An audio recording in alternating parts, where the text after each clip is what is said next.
Thank you, Anup sir. Now I would like to introduce speaker of today's technical webinar, Mr. Savio Pereira.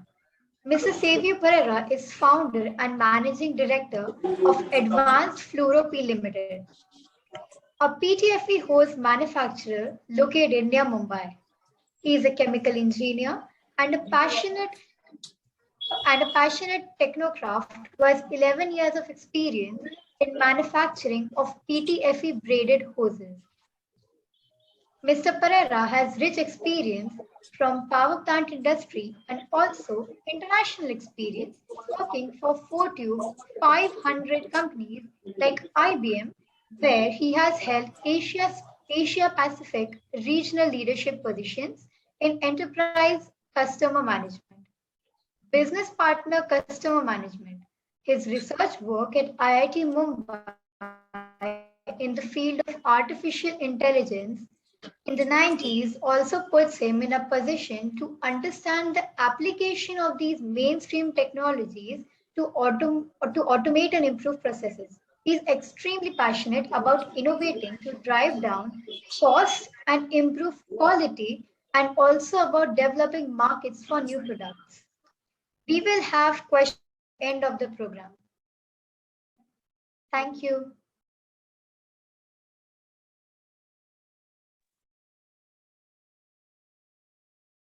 Thank you, Ghazal. Should I go ahead? Sure, sir.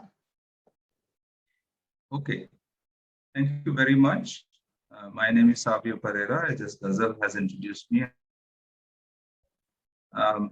I have been into manufacturing Ptfe hoses for a very long time now, total experience of 11 years doing this in India. And I would like to extend my thanks to Mr. Anup Pillai and Mr. Nitesh Kataria for inviting me to this webinar. I will be talking about Ptfe Teflon hoses today, and I will share my screen so you can see my presentation. I hope everyone can hear me clearly. Yes, sir. Okay.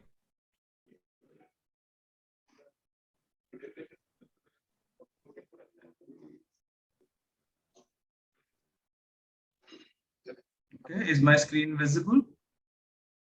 Yes, Yes. yes. Thank you so much. All right. So as I said, the topic of my presentation today is Teflon Ptfe hoses. Little bit information about the basics of these hoses for those who are in the hose business, those who want to know more about hoses, and more importantly, where they are used and how they are used. Okay, so I'm moving to slide number 2 now. So Ptfe is a very interesting material. Even the origins of this material are very interesting. It got discovered while a scientist named Mr. Roy Plunkett, was doing R&D on the refrigeration gases at DuPont in the United States. And he accidentally discovered this new material, which was really different from the existing polymers at that point in time. Hence the title of the slide. It was a scientific accident, which gave really a gift of the Ptfe polymer to the world. Now, being a polymer, Ptfe has a melting point of 323 degrees. As we know, most of the polymers that are used for different applications in the industry, most of them have a working temperature of no more than 100 degrees or thereabouts. Ptfe is different. It can be, although the melting point is 323, it can be used up to 260 degrees, which is a very high temperature for a polymer. Another interesting fact about the Ptfe material itself, that it has the lowest coefficient of friction of a man-made material. Now, this is a very, very interesting property, because what this means is that nothing can stick to Teflon. Hence, we have the non-stick Teflon pans and pencils and things like that. So the really interesting thing that comes out of this is that it also means that it can be used in some very applications, which I will talk about. Ptfe has another very useful property, that it is resistance to chemical attack.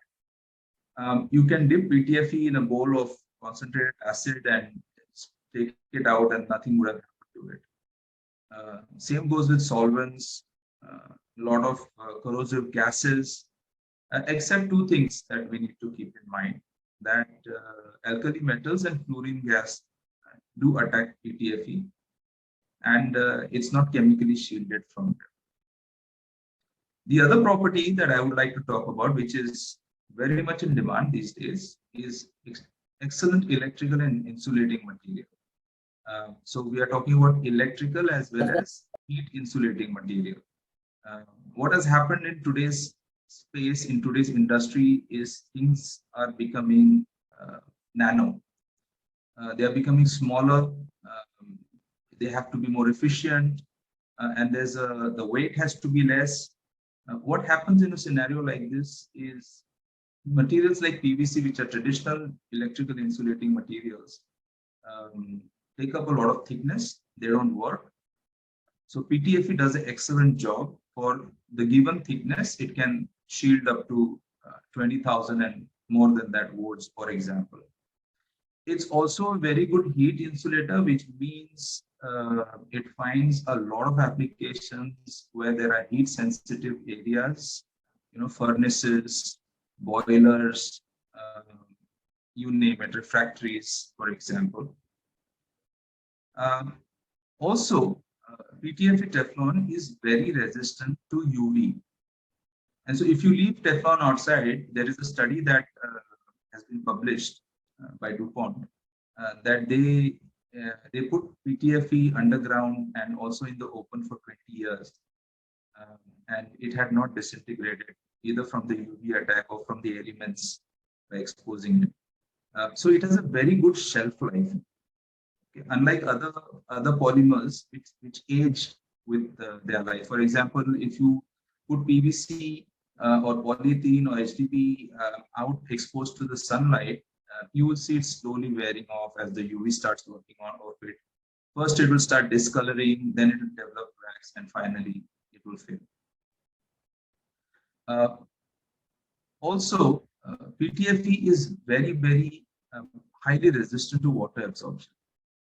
Now, I have personally worked on applications. This particular property may not seem as important as the other properties, but believe you me, I will talk about some applications in the pharma industry where this particular property of Ptfe made it the material of choice on a project that I was working. So we move to the next slide. And just like was announced by the moderator, that I will take questions at the end of the session. So if you have anything, you can ping them to me or write them down, and I will come back to all of you in due course of time. On the third slide, I'm going to talk about, I'm going to talk about the Teflon hose or the Ptfe hose. What is a Ptfe hose? Well, it's a hose with a conduit, like most of the hoses do, and a layer of braiding on top of it. Okay. Now, what is this layer made up of? And what is the conduit made up of? Now, the conduit is basically a Ptfe tube or a Ptfe liner, which is paste extruded. And the second layer on top of it is generally a braiding of wire. Now, as you can see, I've written the types of braiding materials. The braiding materials are really interesting because the application defines the kind of material you have that can be braided on top of the Ptfe tubes. Now, some very common materials that we use ourselves are SS wire braiding. So SS wire braiding could be in multiple layers. Like I have the conduit, then I would make one braided layer of Ptfe or two or three. It depends what the application is demanding.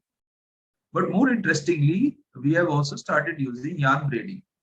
And there are certain applications why I need to do SS wire braiding and then yarn braiding on top of that.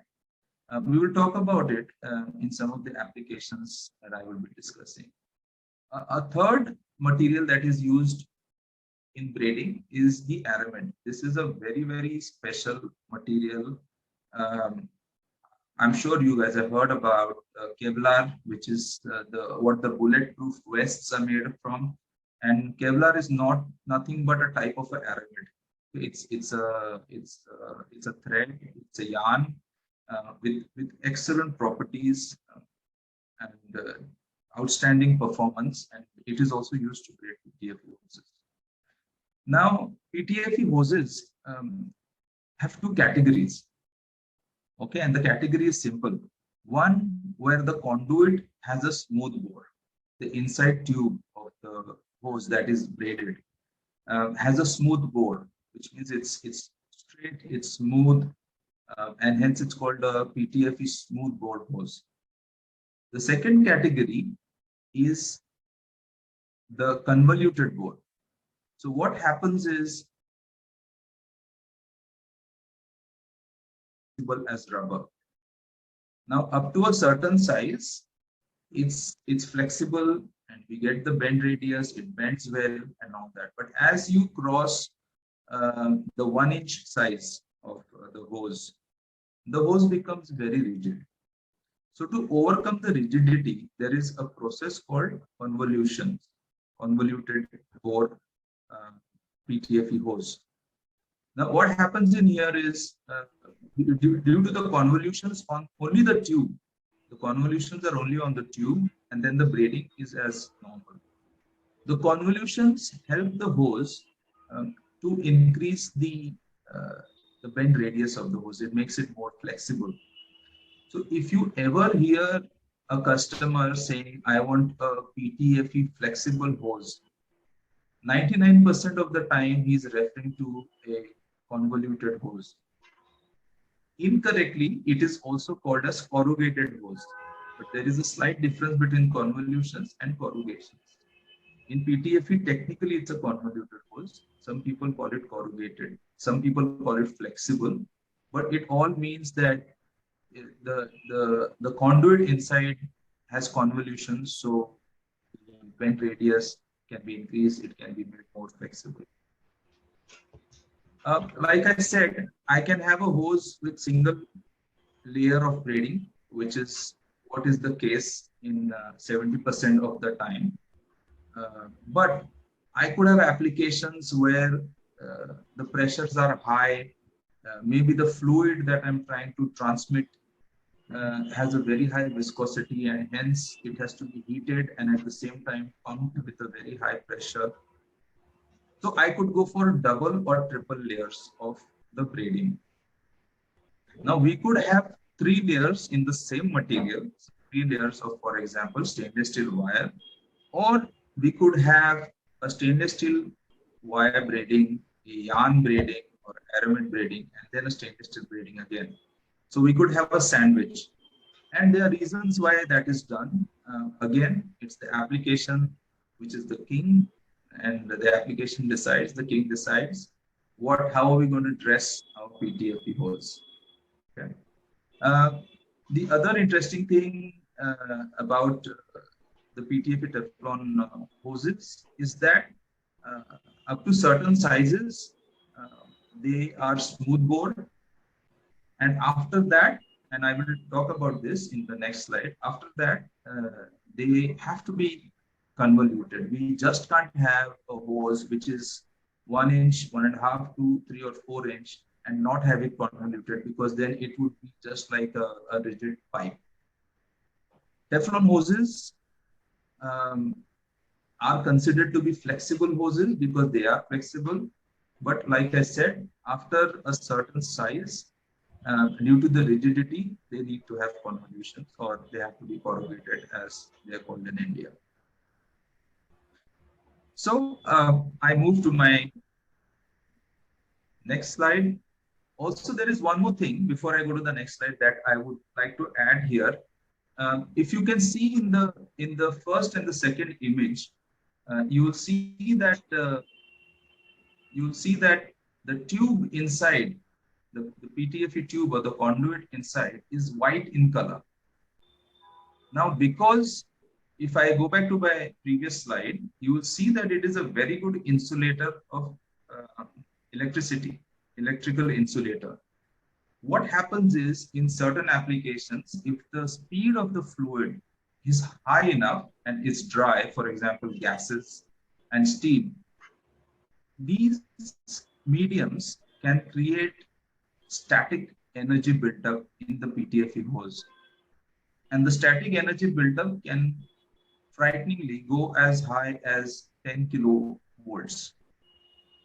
What happens when there is a static charge buildup is it is electricity, it is energy, and it will try to neutral itself or zero itself through any medium it's going to get. So the charge that is created inside the tube will try to travel outside the tube and create a pinhole, and it will puncture the Ptfe Teflon hose.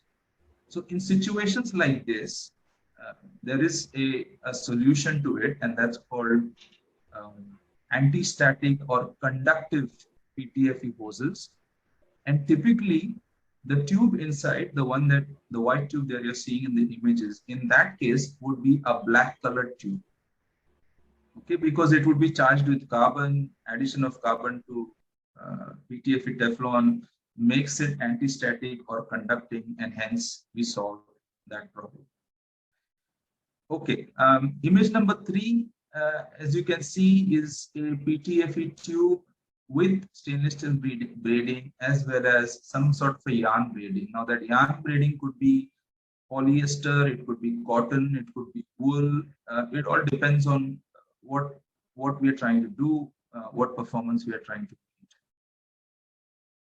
Okay, I'm going to go to the next slide now, and the title of this slide is Ptfe Teflon hose sizes. Now the table that you see here starts from 1/8 inch size all the way to 2 inch. However, there are also 3 inch and 4 inch hoses available.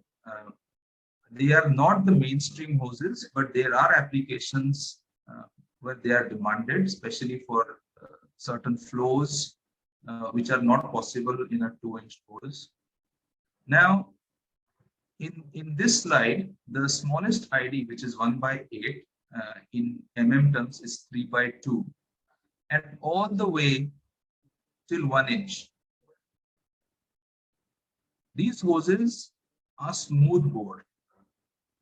Okay, these sizes are available in smooth bore, and generally the convoluted sizes start from 1/2 inch, so 12.7 mm ID.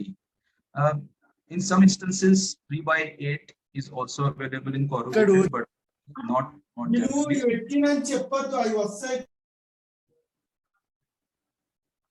Hello. Okay, I'll move ahead. Yeah, so this is very important to understand that up to 1 inch or even up to 1/4 inch, smooth bore hoses are available. Now, why am I stressing so much about this particular point? Is because the convolutions do add to the flexibility of the hose, but there is a downside to them. And the downside to the corrugated or the convoluted hoses is that they are very difficult to clean. As you can imagine, as fluid passes through it, it could easily get deposited, even if you apply pressure from one end or hold it vertical and try to drain it. There is no way that we can guarantee that 100% cleaning of the hose has been done. And there are applications in semiconductor industry, in pharmaceutical industry, in the active pharma ingredients manufacturing, where the cleaning of the hose is of really, really paramount importance. Okay, and there is still research going on about how we can make these big hoses, smooth from inside, and have the corrugations only on the outside of the tube. Right now, the corrugations span the inside and the outside of the tube. And so there are some applications where that is not desirable. It's creating problems. It leads to compliance issues, especially in the FDA norms and things like that. So 1/8 all the way to 1 or 1 1/4 size. We do get sizes in smooth board. And then corrugated generally starts from 1/2 inch. But if you look at the market conditions, most of the applications for corrugated hoses start from 5/8 or 16 mm ID. Okay, so 5/8, 3/4, 1 inch, 1/4, or 1.25 inch, 1/2 or 1.5 inch, and 2 inch. These are the sizes that are used in corrugation. Now, what happens is, if you look at the pressure side of things for these applications, the smooth bore hoses generally have a higher pressure. And the corrugated hoses for the same size of tube and the same type of braiding would have a lower pressure. So that is the second downside of having corrugated hoses or corrugations, is that it does not give as much pressure rating as a smooth bore hose. Okay, I'm going to go to the next slide. And the title of that slide is Ptfe Teflon Hose Quality Parameters. So we have applications. Most of the people here on the call would be in the hose industry, would be related to the hose industry, would be dealing with the hose industry. And not all hoses are same. For example, rubber hoses might have their own quality parameters, although there would be some overlap in terms of mechanical parameters like dimensions and bend radius and things like that. But a Teflon hose behaves differently in a few ways. And the quality parameters, some of the quality parameters are therefore of paramount importance. For example, the conduit or the liner or the tube inside a Teflon hose is a polymer. In case of rubber, the end use of any hose is to make an assembly and put end fittings on it, either crimp it or whatever the style is. But it would end up having end fittings on the hose. Especially in the crimping scenario, a rubber hose is very forgiving. And you crimp a rubber hose, and because of the nature, the flexibility of the rubber, the cushioning it provides, the defects seen in crimping are much less than what you would see in a Teflon hose. The reason for that is that the conduit inside is a polymer. So it's going to behave like a polymer. It is not going to provide a cushion. It has its own properties. It is a little bit harder compared to other materials like rubber. So the Ptfe liner or the conduit becomes very, very important in a Teflon hose, especially if you are into bulk hose manufacturing. This becomes very important. There are standards like SAE J517 and some ISO standards also, which lay out for any particular size of the hose what should be the minimum and the maximum variation in the inner diameter of the hose, and also the outside diameter of the hose. But coming back to the quality of the Ptfe liner, at the end of the day, a lot of applications are going to be high temperature for Ptfe Teflon. And that's the whole point of using Ptfe Teflon in these applications, because other polymers would fail. Nylon, polypropylene, PVC would all fail in this instance. And when we are using a hose at high temperature, the type of material that is in contact with the medium then becomes extremely important. So, like all the products, Ptfe liners could be made with very good material, with very good processing, and as per the norms, or there are cheap variations of that available, which is a hit and a miss case. They might work in some instances, they might not work. The origin is not known for that liner. What material has been used, what standard has been used to manufacture is absolutely not known. So it's important you understand this, because not all Ptfe hoses will be the same. The other very important thing in a Ptfe hose, which I touched upon, is the dimension. Now, the dimensions are important for three reasons. One, because they would dictate the type of crimping that you would do and whether they would be leak free or not. Especially, I'm talking about bulk crimping, like 500, 1,000, 2,000, 5,000, and 10,000 quantities. Secondly, they are important because the dimension also has a bit of a bearing on the bend radius, so the flexibility. And the third reason they are important is because the dimensions would also have a little bit of bearing on what pressure the hose will work on.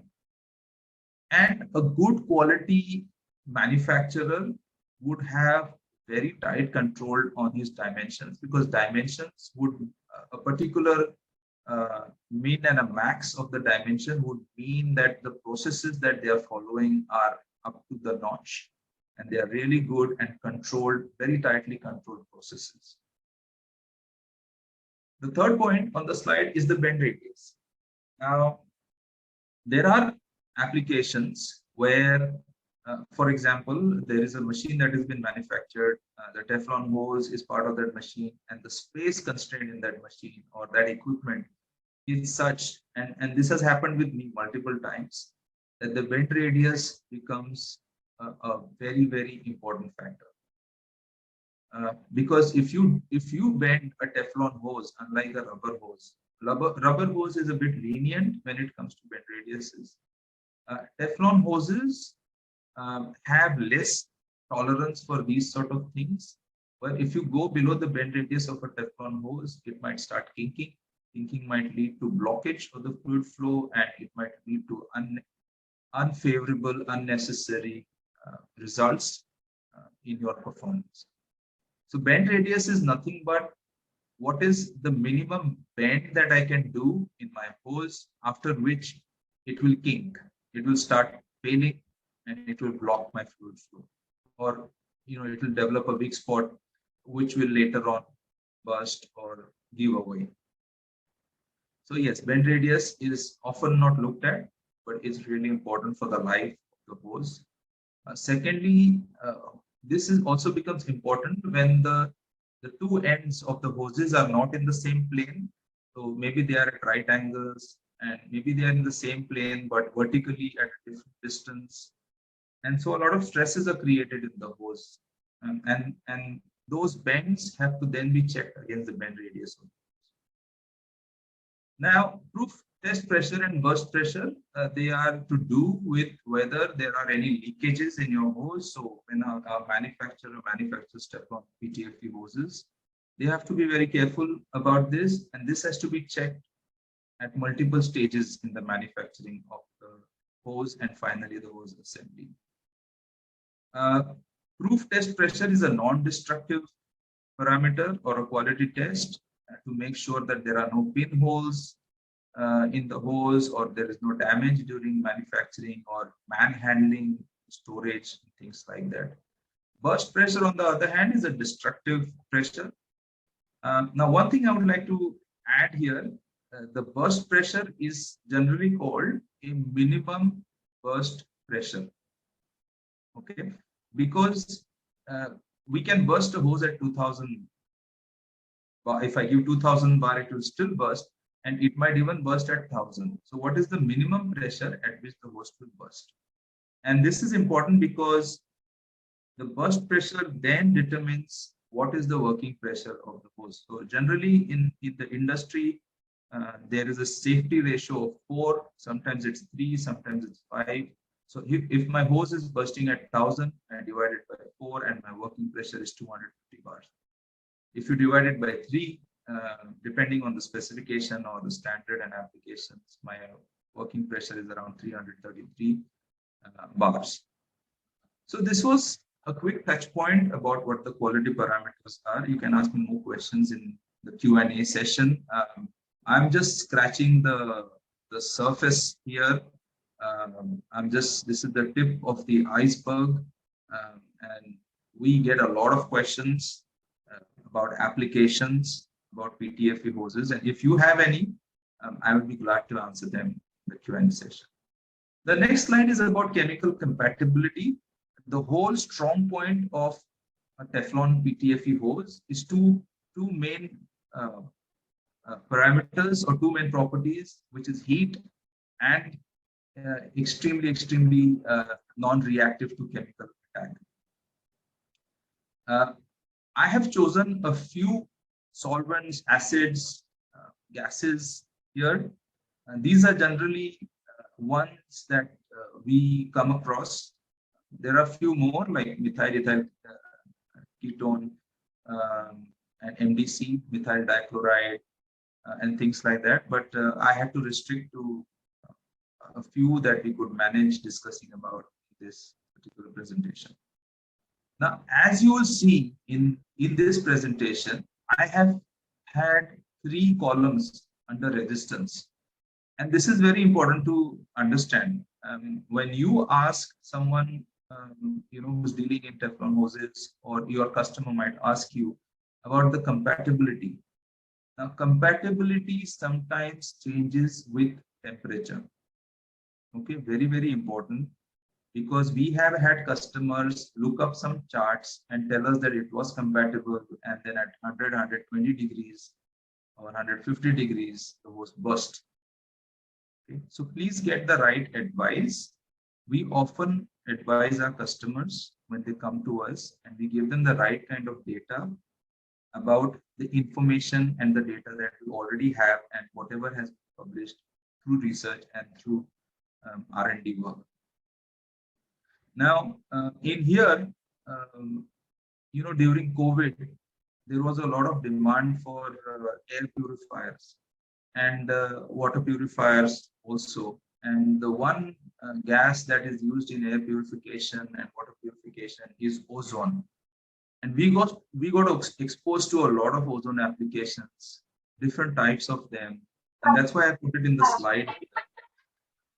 Because as we proceed, as we go ahead, the corona pandemic is set in, is going to be a reality of life, and air purifiers, water purifiers are always going to be in demand. And Teflon has excellent compatibility with ozone. Okay, sulfuric acid used in multiple applications, and we have customers who manufacture sulfuric acid, and Teflon hoses are extensively used not only in the manufacturing but loading and unloading of Teflon of sulfuric acid in the tankers. Okay, we also have an interesting chlorine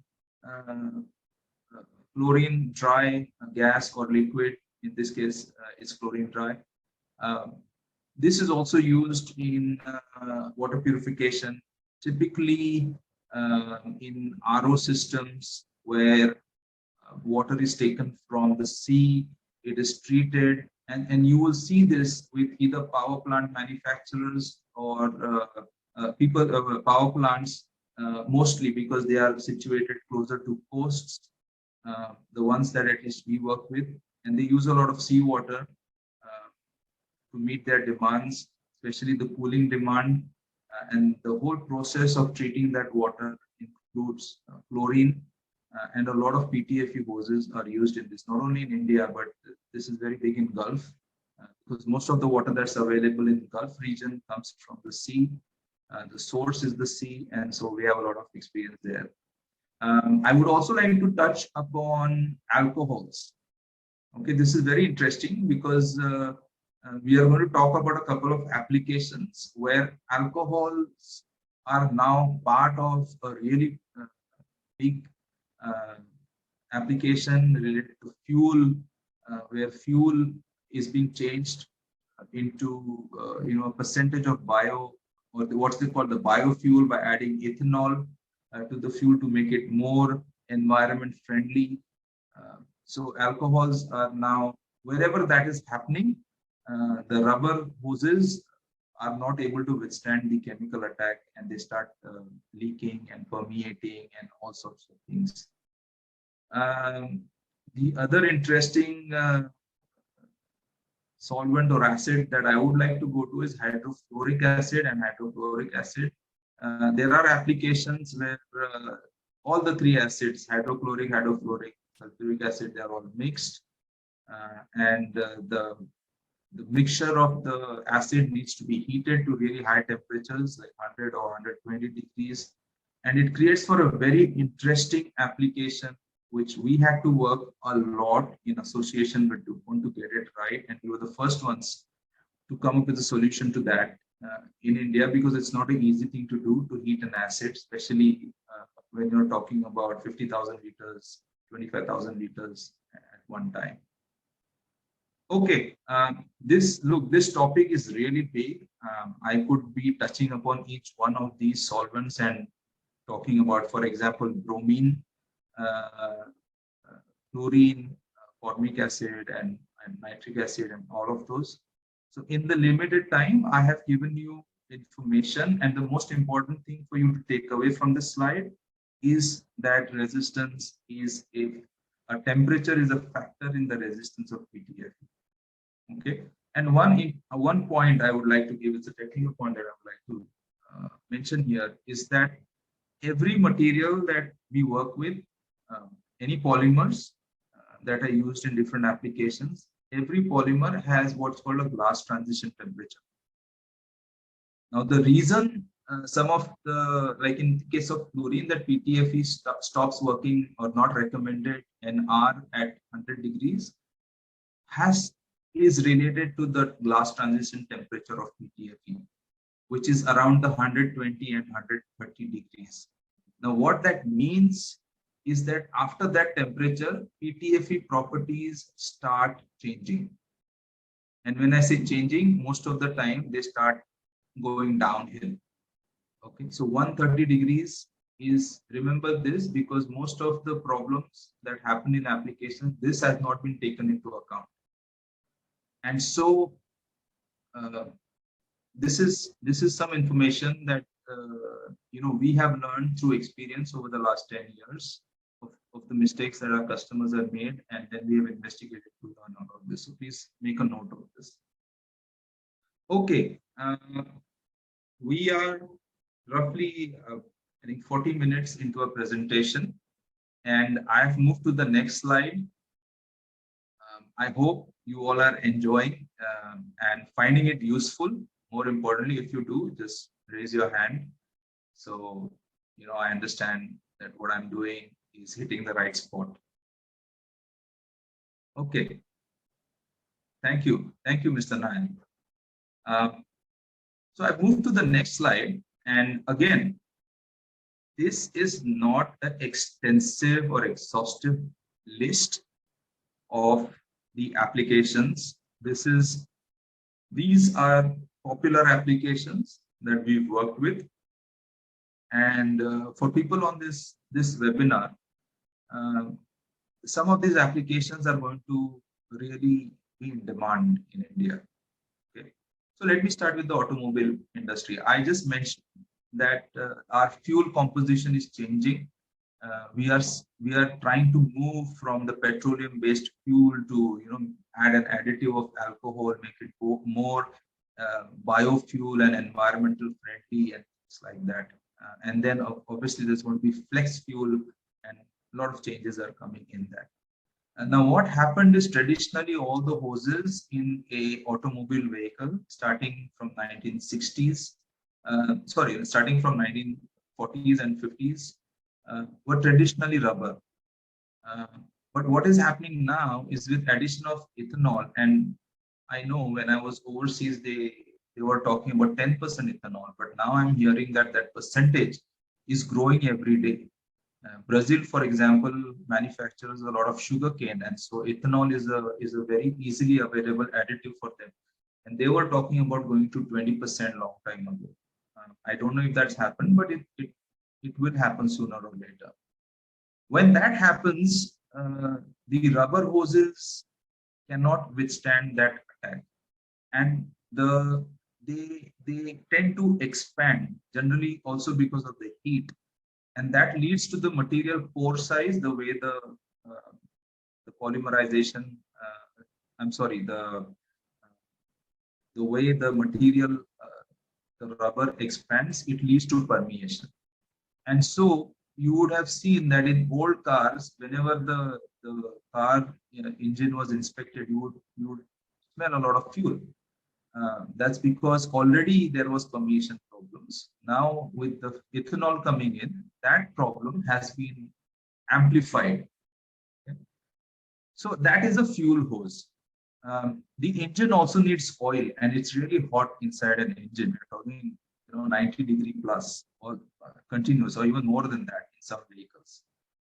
And oil needs to be supplied there, and that hose, that particular application worldwide, Teflon is the preferred hose for that. And now more recently in India, but I know that I was seeing these brake hoses overseas even in late 90s, early 2000s. So the brake hose were traditionally rubber hoses or some reinforced hose of the rubber, sometimes polymers, but generally rubber. And with the new ABS systems that are coming in, and the Indian government taking a stand, especially with Bharat 6 and all that, that brake hoses need to be Teflon hoses. And that's related to safety and related to performance. See, the expansion of Teflon hose is very, very small compared to the expansion of a rubber hose. Okay, what that means is that by the time the event of braking happens and the signal reaches the ABS sensor, there cannot be any time lag. Otherwise, there is no point of having an ABS. The ABS has to react really, really quickly within a fraction of seconds.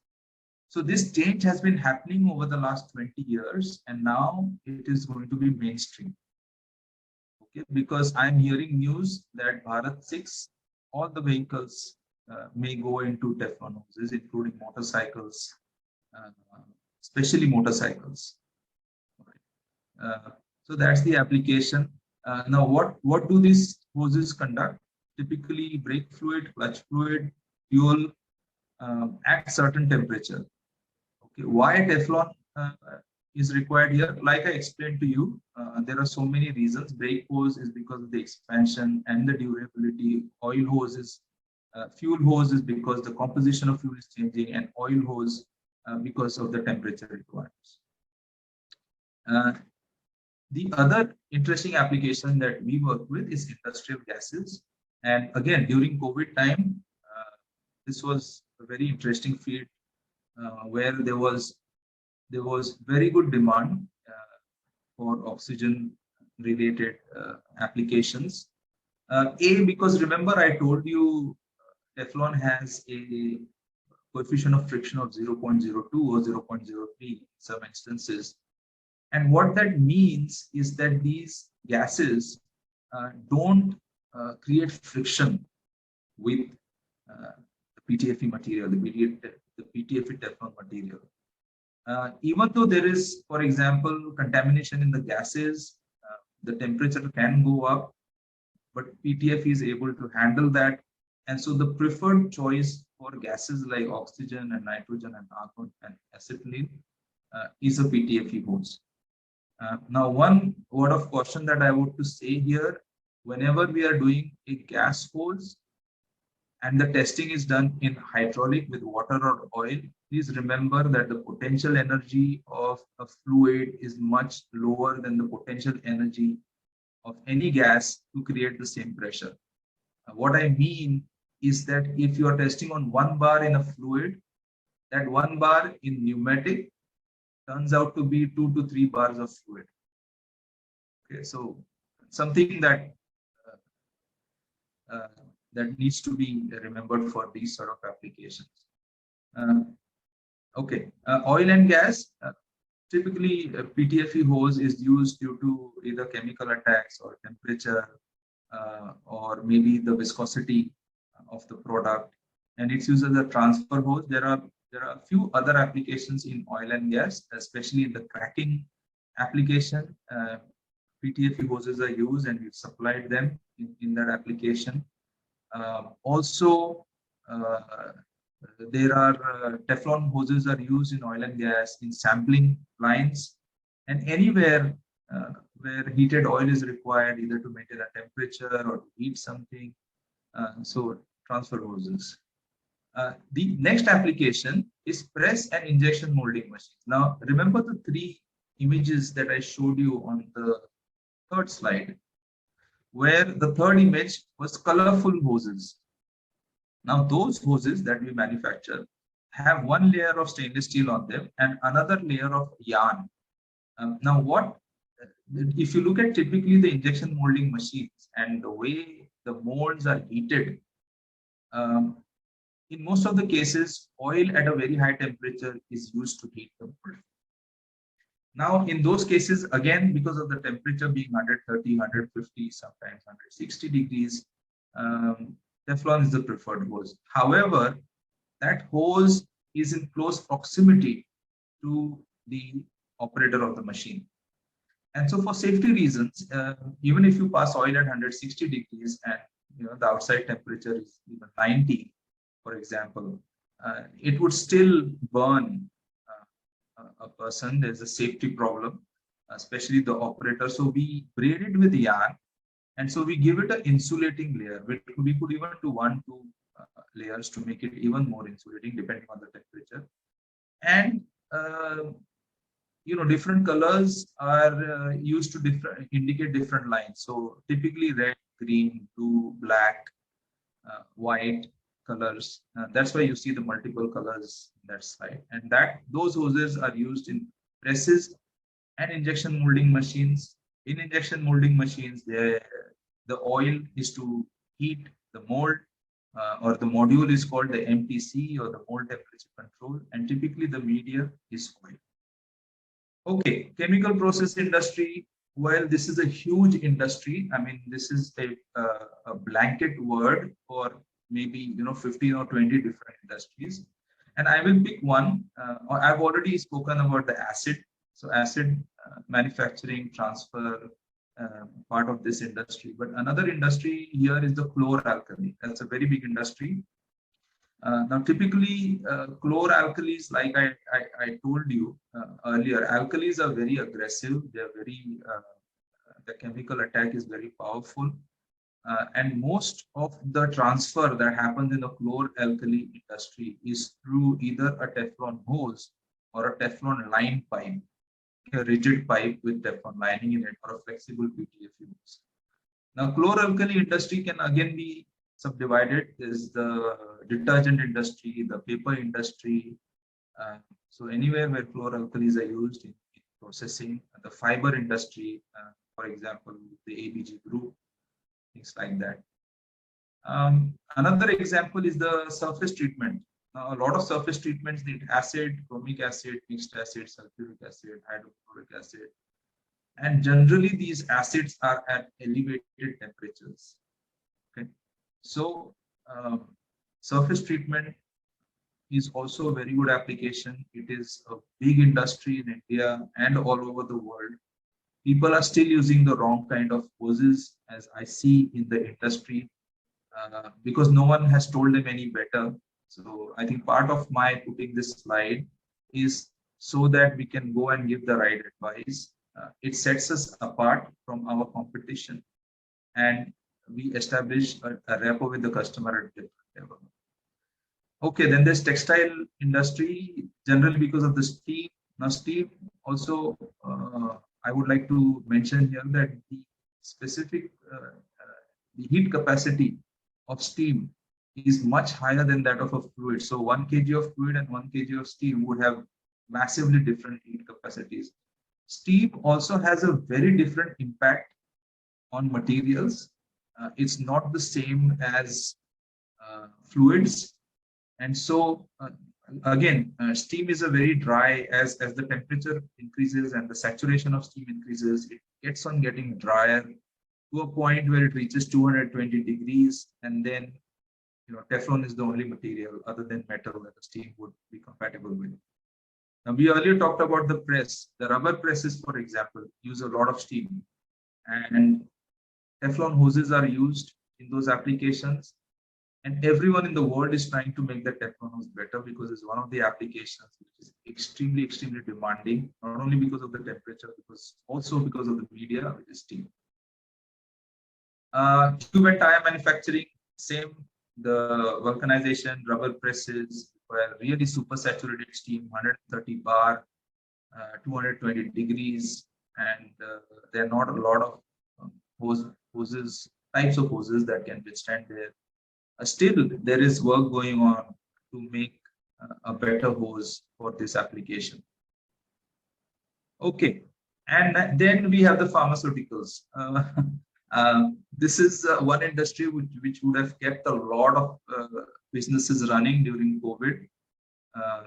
And so we saw that demand come through for pharmaceuticals. They are very demanding. They want FDA approvals, they want USP approvals, a lot of things. Typically because Teflon is considered a material to which there are active pharma ingredients won't stick. They can be cleaned very easily. They can be pumped without frothing. They can be pumped at low pressures, without shearing, without adsorption.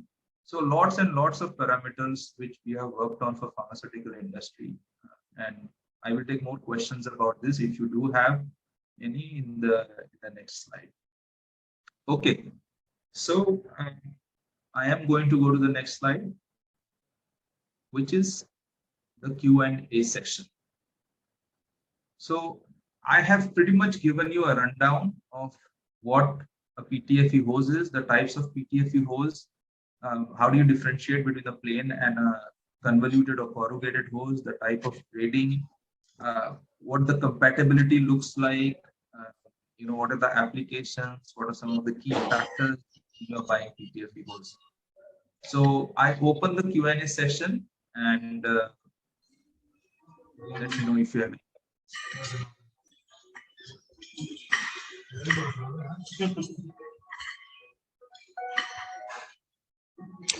So there is one question from Meena Thukral. Why is that the hose burst or kinks beyond the maximum working pressure? This question is from Meena Thukral. Sorry, sir. Say. Can you please repeat the question again? Yeah. Why is it that the hose burst or kinks beyond the maximum working pressure? Why the hose bursts or kinks beyond the maximum working pressure? Yes. Well, if I understand the question correctly, every hose has a limit when it comes to pressure and bend radius. Now, there are two things. Are we talking about the burst pressure or are we talking about the maximum working pressure? Because maximum... So can I go ahead, please? I'll just slightly interrupt on this. Yeah, what I want to know is basically, see, we were just talking about the burst pressure of the hose, and the hose is bursting on the maximum burst pressure. Like, for example, the example that you gave was the hose would burst on 1000 bar. So as a safety ratio, it might be 3 times, it might be 4 times. So the working pressure would be 250 bar. But when we use that same hose above 250 bar, let's say if we use it at 300 bar or 350 bar, the hose generally bulges or it would burst. So why is that happening to the hose when it's already been tested at 1000 bar? When 1000 bar is the maximum bursting pressure, why does that happen? I'll tell you, there are a couple of reasons why that could happen.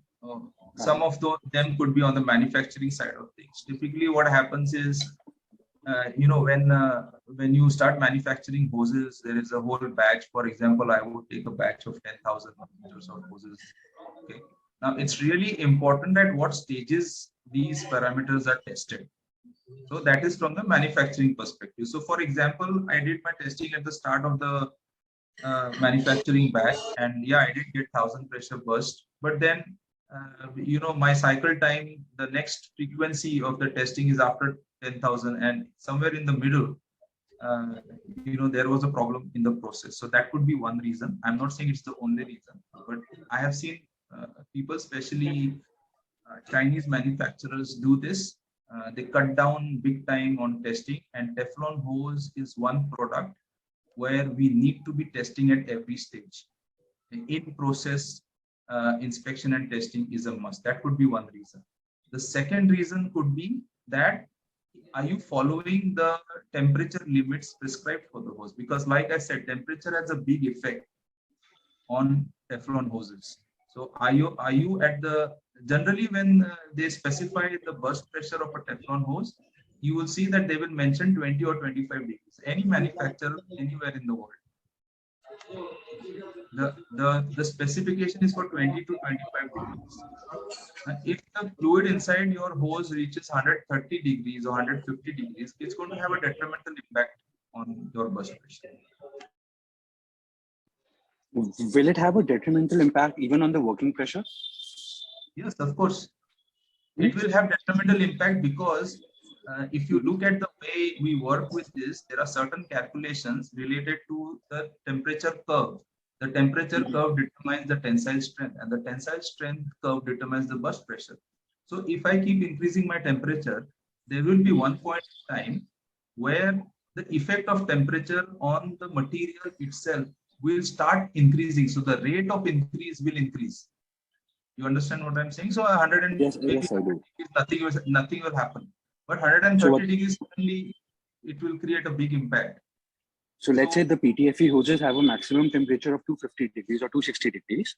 That's the maximum temperature range. So what you're saying is that the hose will probably at 250 degrees will have a maximum working pressure of 10 to 20 bar, not more. Just a hypothetical example. Yes, you are absolutely right. And like I said, there is a whole thermal gradient curve, the glass transition curve, which will have an impact on the tensile strength of the material, both radial and longitudinal.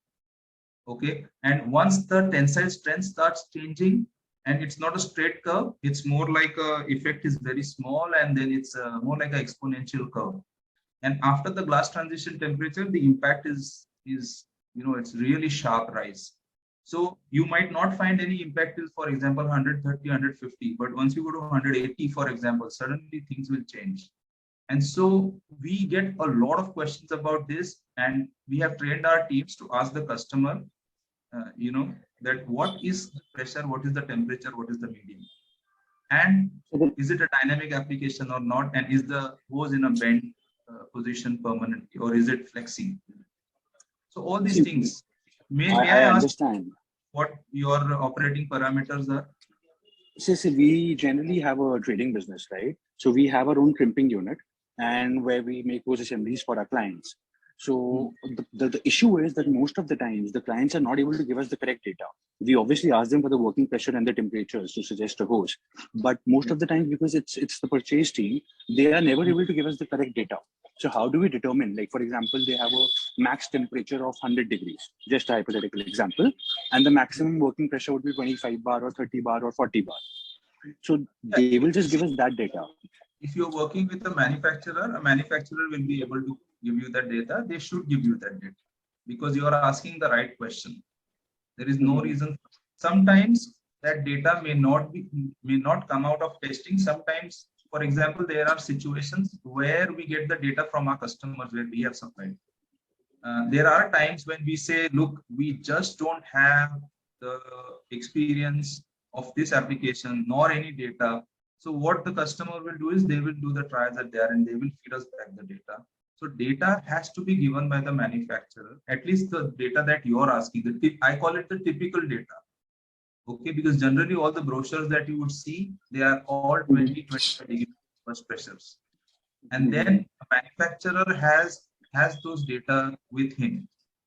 And if you're buying from a reputed manufacturer, this shouldn't be a problem. But I will also tell you, in my initial days, we have had exactly the same problem with steam, where the customer was a trader and he bought the hose from us. The hose then went into super saturated steam. Obviously, the burst pressures are not going to perform at 250 degrees. Right? So, but I was actually not relating. I'll slightly interrupt. I was not relating to the manufacturer of the Ptfe hoses. I was more so relating to the. Sorry, you need to speak up. Yeah, I was saying that I was actually not relating to the manufacturer. I was relating to the end customer or the industry or the particular industry, like the pharma industry or the oil and gas industry. They are not able to give us the correct data. So then at that time, how do we decide that this hose will work in the required working or, the pressure or temperature? Because from the manufacturer, we have that data. We come Yes, across sir. the same problem. Savio sir, this is Anup here. Minaji, there is a simple solution. If somebody don't provide the complete solution, say complete requirement, all we can do primarily is go into their system and check the pressure gauge of their system. कि क्या pressure चल रहा है. That is the first thing what we can do. And certainly in steam or related where temperature is involved, there will be a temperature gauge with the existing this thing on the line, so we can identify both pressure and temperature from there. That is a first hand information what we can get. That is a easy method. But since you have, I understand that but all this will require client visits. So being a manufacturer, does your company have that sort of data considering the different industrial sectors that we are working in? Everybody got different data. So let us conclude it way. We'll take the please text your email ID. We'll go in detail one-to-one. Maybe on Monday or Tuesday again we can have a small Zoom call on this, and we'll fix it up. Okay, sir. No issues. Yeah. Yes, sir. Thank you. Yeah. Next one. Basu sir, any question from your side? Yeah, I put it in the chat box. Two things. Generally, what is the maximum work pressure which a Teflon hose can take? And second thing is, how does a Teflon hose perform under a dynamic working pressure? What can be the maximum working pressure in Teflon hoses? Sir, the maximum pressure depends on the size of the hose. Of course. For example, a quarter-inch hose would typically between manufacturers, the burst pressure would be 600 to 700 bar. Okay. In the same instance, a 3 by 8 inch hose might give you 600 bar.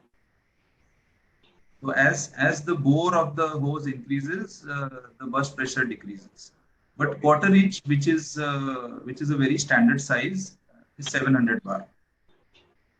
Okay. And generally, a Teflon hose, is it mainly for static applications, or it can be also used in dynamic pressure applications? No, they can definitely be used in dynamic pressure applications. Absolutely. Okay. There is no reason why we should not be. Okay. Mr. Nair wants to know what standard is used to check the contamination level of the Teflon hoses. The standard that generally is used in pharma is ISO and FDA. In gas, there is one standard. So it's really industry specific. There are procedures to clean Teflon hoses so they are not contaminated. If you give us more information, maybe we can give you a very specific answer to this. Okay. Like if we are using a millipore system, so okay. Yeah, so if we are using a millipore, so that the millipore standards will depend on the length of the hoses, that milligram per liters, the millipore that is used normally for contamination of hoses, for checking the contamination level of hoses. Yes. It depends on the size as well as the length. It is the area covered.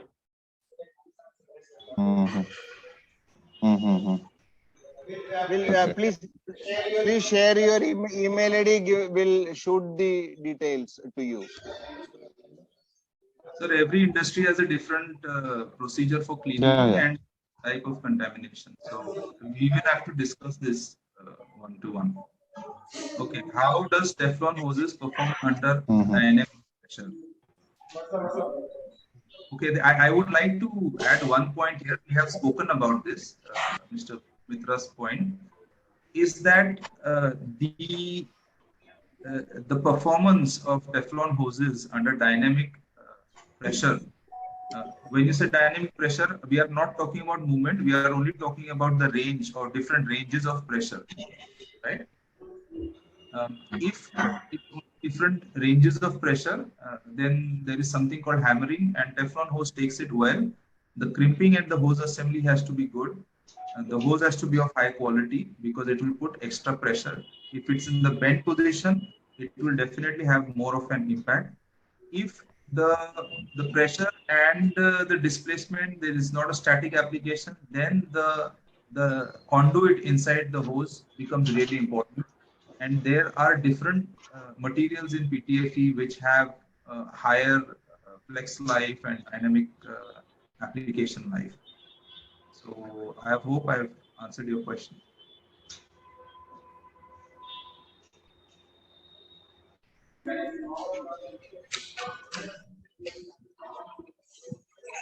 Any other question?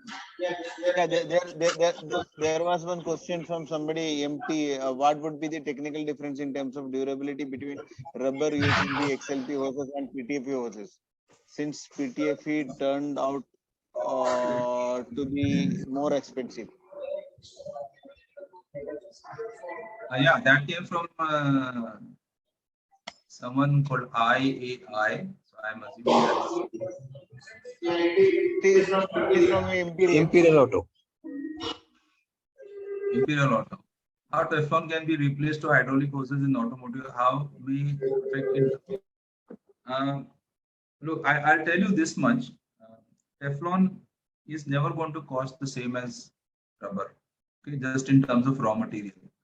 However, if you look at the trend for the last, I would say 20 years or 25 years, some of you may be in this industry much longer than I am. And what I have seen is that Teflon, as the applications grow, as the performance requirement grows, as it becomes more ubiquitous, and more manufacturing is done, the costs are coming down.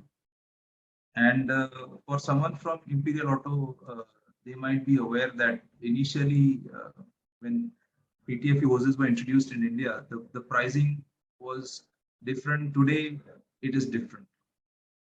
Just because of the uptake has increased, the production has increased, and there are many more applications. So, but look at it this way: it's not about the cost; it's the cost of ownership. In the sense, hoses become lighter, they are thinner, they give more performance. You know, a PTFE fuel hose. I don't remember changing a PTFE fuel hose in my car. My car does have a PTFE fuel hose, or even for that matter, the oil hose. So you are looking at the total cost of ownership, the performance. Initially, the reason Teflon hoses didn't make it into mainstream automobiles, like passenger cars, they were only used in performance cars because of the performance. But now, over the time, you know, everyone is thinking about giving better performances in their car. And the price will be slightly higher. I mean, you know, you buy gold, you pay for gold. But having said that, the holistic view is important to look at what it's going to do in the long term for the performance of the car, for the brand of that motorcycle manufacturer, for example. Just one more line on that is, you know, like ABS is now becoming de facto. There was a time when only motorcycles above 500 cc used to have ABS. Because I worked with Harley through one of our vendors, and you know, Harley used to give ABS brakes and Teflon lining. Now we are talking about you know, normal 100cc bikes having ABS Teflon brakes. So the whole scenario is going to change. It's not only about the costing.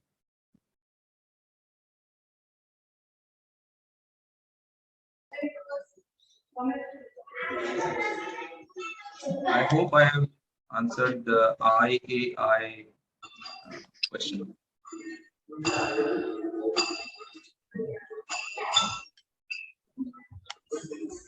Any more questions for me?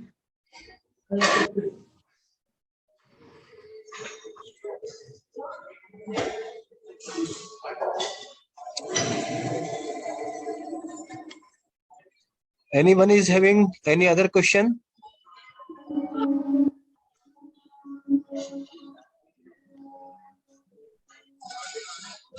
I think no more questions, sir.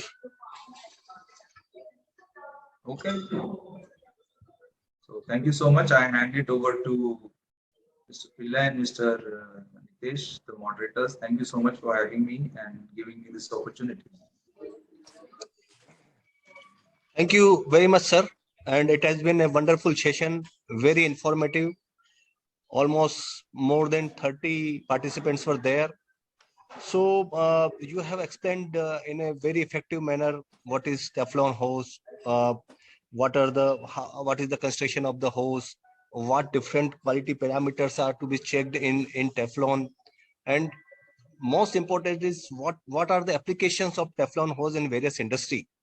So like Teflon hose is evolving in last 3-4 years. Earlier hydraulic hose used to be like present everywhere, but now Teflon hose is slowly like gaining momentum. So this session must be very useful for all the participants. Like a few of the assemblers were there, few of the applications engineer were there in this webinar. So thank you, Savio sir, for this session. And we will be sharing this recording of this session on the YouTube channel also. So we will be sending this link to the people who cannot join in today's webinar. So I also would like to thank all the participants who spared this time to attend this webinar. Every second and fourth Saturday, we are conducting this technical webinar in the field of fluid conveyance industry. So again, we'll be having next webinar on 9th of the March. So thank you very much. Thank you all the participants, and thank you, Savio sir. Looking forward to it. Thank you. Thank you. Thank you. Thank you So so much. much.